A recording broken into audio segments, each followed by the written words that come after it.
چل ڕێگا بۆ وازهێنان لە گوناه. ڕێگای دووەم یاخود هۆکاری دووەم بریتیە لە جیهادی دەروون، مجاهدەة النەفس. جیهادی دەروون واتە هەوڵ و تێکۆشان لەگەڵ دەرونی خۆت بۆ ئەوەی واز لە گوناه و تاوان بێنی. پێغەمبەری خوا عەلەیهی السەڵاتو وەسەلام دەفەرمێت حفەت النار بالشەهەوات، واتە ئاگر بە خۆشی و بە ئارەزوەتەکان دەورە دراوە، کەواتە وازهێنان لە خۆشی و لە ئارەزوات و لە شەهەوات پێویستی بە جیهاد هەیە لەگەڵ دەرونی خۆت، وا مەزانە بە شەو ڕۆژێک دەتوانی واز لەوە بێنی.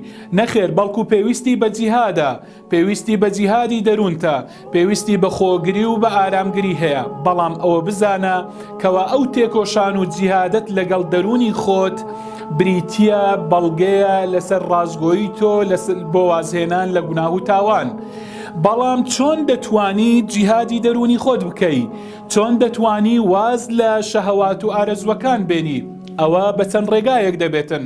ڕێگای یەکەم، هەمیشە بڵێ خوایە پەنا بە تۆ دەگرم، لە تۆ دەترسێم ئەی ڕەب العالەمین.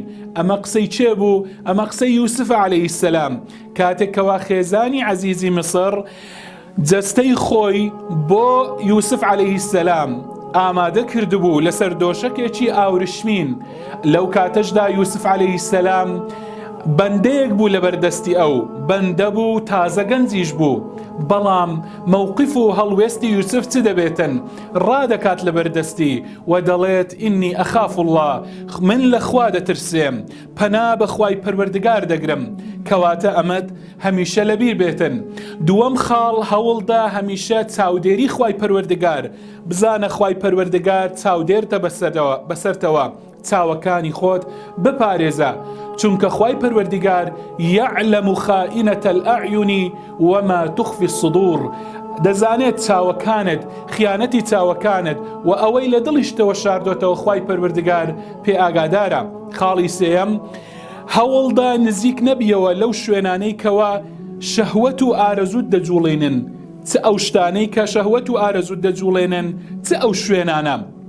ماشەڵڵا ئێمە ئەمڕۆ لە سەردەمێکدا دەژین پڕە لە فیتنە و لە شەهەوات و لە ئارەزوو، بە تایبەتیش ئەنتەرنێت، بە تایبەتیش فەیسبوک و تۆڕە کۆمەڵایەتیەکان. هەوڵدا، چونکە ئەوانە کاتی زۆرت دەکوژن، کاتەکانت، زۆربەی کاتەکانت دەکوژن و هەروەها دوورشت دەخەنەوە لە خوای پەروەردگار. هەوڵدا دوور بکەوە لێیان، هەڵبێ وەکو یوسف عەلەیهی السەلام لەبەر ئەوانە چۆن یوسف لە پشتەوە قەمیسی دڕا، تۆش هەڵبێ لە بەریان. خاڵی چوارەم و کۆتایی، هەوڵدا خۆت بەشتی حەقەوە مشغوڵ بکە. ئەگەر بەشتی حەق، بەشتی ڕاست و دروست خۆت سەرقاڵ نەکەی، ئەوە بزانە شتی باتڵ و ناحەق سەرقاڵت دەکاتن. لە کۆتاییدا ئەوە بزانە والذين جاهدوا فينا لنهدينهم سبلنا وإن الله لمع المحسنين. ئەوانەی کەوا جیهادی دەرونی خۆیان بکەن، خوای پەروەردگار دەفەرمێ ئەوانەی لە پێناوی ئێمەدا تێدەکۆشن و جیهادی دەرونی خۆیان دەکەن، سوێن بەخوا ئەوانە ڕێنمونی دەکەین بۆ ڕێگای ڕاست، بۆ هەر ڕێگەیەکی چاک ڕێگای چاکیان پیشان دەدەین و خوای پەروەردگاریش هەمیشە لەگەڵ چاکەکارانە.